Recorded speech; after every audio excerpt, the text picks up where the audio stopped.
Hello everybody. Welcome to the channel if you are new, and welcome back if you're already a subscriber.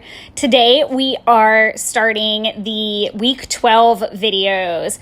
So week 12 is actually going to be a lot of videos because it's a lot of content. So I've got 4 12 by 12 spreads that I'm splitting up into 4 videos. And then I've got 3 pocket page spreads that I'm going to put into 1 video. My goal is to have that video uploaded and ready to go for Sunday. If it is not, I'll figure out something and I'm going to sneak in maybe a 2021 spread from my vacation with Taylor because I am thinking about it so much and counting the days for our vacation this year. So stoked about it. So getting into this particular spread and other stuff going on with week 12. So week 12 was my birthday. Monday, which my week starts on Monday. I know everybody's a little bit different. When I worked retail, my week started on Sunday. So I totally get it. But I started my week on a Monday, and Mondays are usually prompted to do Are You Kristen, which is Kristen Tweedell with Crafty Ass Female and Awesome Ladies Project. If you're not familiar with her, definitely go check her out. I usually pop that info down in the description. So if it's not in this one yet, you can definitely go back in some of the older videos and find it. I am Crafty Pixie 91 on Awesome Ladies Project. Also, speaking of names, I don't know if anybody's caught on, but I did change the name of the channel. It took me a very long time to settle on what made the most sense. For me, Alice in Wonderland is a huge thing. Disney is a huge thing, but I couldn't really settle on the word before Wonderland, and I felt like nothing really fit until creating, because I do feel like it allowed for more creativity and for me to expand more on what I want to do with the channel, and that it allows creating Wonderland means making it whatever I want it to be. It wasn't crafting and planning. It didn't limit me in that way, or all the other headings I thought of. So Creating Wonderland is the new name. It's just a little facelift. I've had the channel for a while, and now that I'm spending time with it and growing it, I really just wanted it to reflect more of what I was going for. So now that I've talked and jabbed about all the things, we'll get into the spread. So I used a ton of product from Crate Paper Collection Marigold. I'm a huge Crate Paper and Maggie Holmes fan. They are my color palette. I know I talked about that in the last pocket page video, and you can definitely see that I carried that over into this spread. I really love these natural, neutral, warm fall colors. They're just, they're my everything. So when I was getting ready for my birthday week, I was having trouble finding what I wanted to wear to go to dinner. And I kept thinking about, well, what do I want the spread to look like? Because I knew obviously I'd do a 12 by 12 for my birthday. And then I saw this page, and then I knew that I wanted to do currently list, because I felt like that's a good day to do a currently list as your birthday and just have that snapshot of the day and where you're at in your life. But it was also on Monday, so it was fitting in all forms and fashions. So when I saw all the pretty stripes with the numbers, I thought, okay, perfect, done. This is the page. This is the background page. And then I looked at some of the outfits that I had picked out and I wasn't quite settled on. And there was this dress, and it matched perfectly. So that dress won. So I know that's so backwards, because I feel like most of us are crafting after we've taken the photos. We probably don't give a lot of thought to the product that we're purchasing before a moment happens, except for maybe holiday. I feel like that's a little bit different because the color palette is the color palette for Christmas or, Halloween and fall. So this was a little different way to back into documenting, but I really enjoyed it, and kind of knowing what colors I wanted to use. It really just, it was so exciting to think about. But getting into what I actually used from the collection. So I used the big 12 by 12 page, which is called Happy Place. It is a 2-sided page that I got from scrapbook.com. I do have the 12 by 12 pad, and I also have the 6 by 8 pad, which is where I got the typewriter font. It looks more like typewriter buttons. But I pulled that paper, and I actually didn't cut it down. I didn't do anything to it.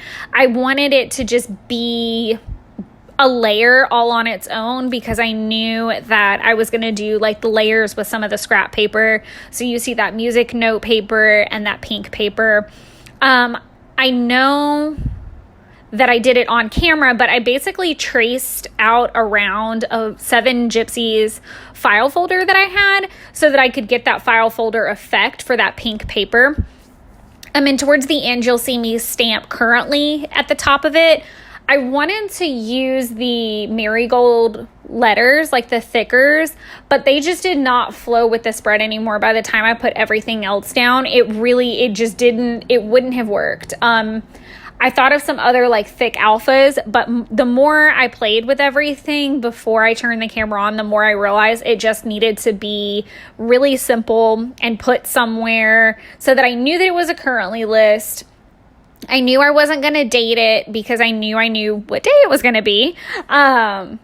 But I just wanted that little currently stamp, and I do end up using the one from the February Allie Edwards story kit from this year. So if you have that, it does have a currently stamp in it, just to remind you. So I thought that was a really great way to use that file folder effect and create a really nice layer. I liked how the rip papers turned out at the end. I'm always really hesitant with those because I feel like sometimes I can get too much and there's just a fine line. The tag was actually from the ephemera pack, and then all of the flowers I cut out from the 6x8 page that had them on it. It was like a full page. If you've watched my mom's birthday spread that I did, then you saw me layer basically 2 12x12 pages on top of each other, but I cut out literally, I think all of the flowers and placed them on top so that I could move them out of the way as I went, but have different ones at different levels to create some really cool texture. And I love how that page turned out. I really, really, really do. So I kind of wanted to do the same layering technique and make my own little die cut ephemera pieces, but I also didn't want to go as as intense as I did with my mom's. I wanted to make sure that I just complemented the stripes and the colors, and I really feel like I did a good job with this particular one. I really do love how the spread turned out as a whole. So the tag came from the ephemera pack that you can buy, and then I think there are 2. There's like just a floral and like bee version, and then there's obviously like the standard one. The flowers I cut out, and then I did use just a little piece of pink twine. I fumbled around trying to figure out what color I wanted to use, but I feel like I put a lot of pink into this, and I really love how that turned out, which is funny because I'm wearing like a red lipstick, but I really do like how girly and fun and precious the whole page turned out to be. I know I keep saying that, but I'm still oogling at it. So the doily added another layer. And then as far as my journaling goes, so I'm a really big promoter in doing typed journaling when it comes to my 12x12 photos. I have old layouts that I've done that I would love to go back and redo now that I have better access to like printing things. But I absolutely hate when I feel like a spread is ruined by my handwriting. So I do put a little bit more time, thought, effort, layering into a 12x12. So it's really important to me that I don't muddy it up with bad journaling. That's just one of my weird, quirky things. I do like printing on vellum. That is also a quirky thing. I think it adds a really pretty layer without really taking away from the page. So I do try to do it when I can. And I knew I wanted those paint swatches to really shine through, and the only way to do that was going to be to print the pieces on vellum. So I did, and I love them. And then I just stapled you can't see because it's off camera because I had it sitting a little bit off the craft mat, but I and you'll see it at the end when I do like the slow, it's not a slow flip exactly, but the slow-mo little detail shot at the end. There's a staple at the beginning of each vellum strip to hold it there. I did originally, if you look at the top, I did try to glue down the end, and I end up covering that. We'll talk about all the stickers and the sprinkles here in a minute. But that did not go well because I could see the glue and I thought that it would dry clear, and it did to some capacity, but it still showed.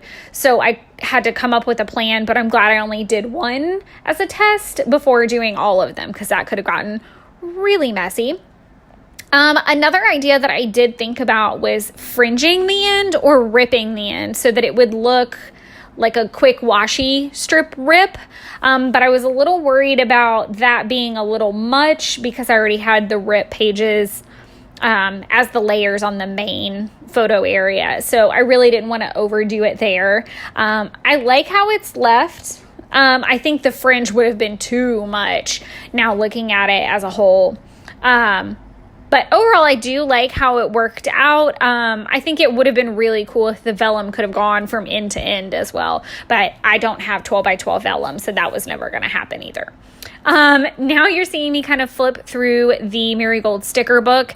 There were these really pretty clear butterflies, and normally I do not do clear stickers on pretty much anything that goes in my scrapbook. I usually reserve those for like Hobonichi pages or planner pages because I feel like they get lost in most cases, but this was that one random fly-by-night case where I was so happy with how pretty they like melted into that page and that they didn't distract. They definitely added.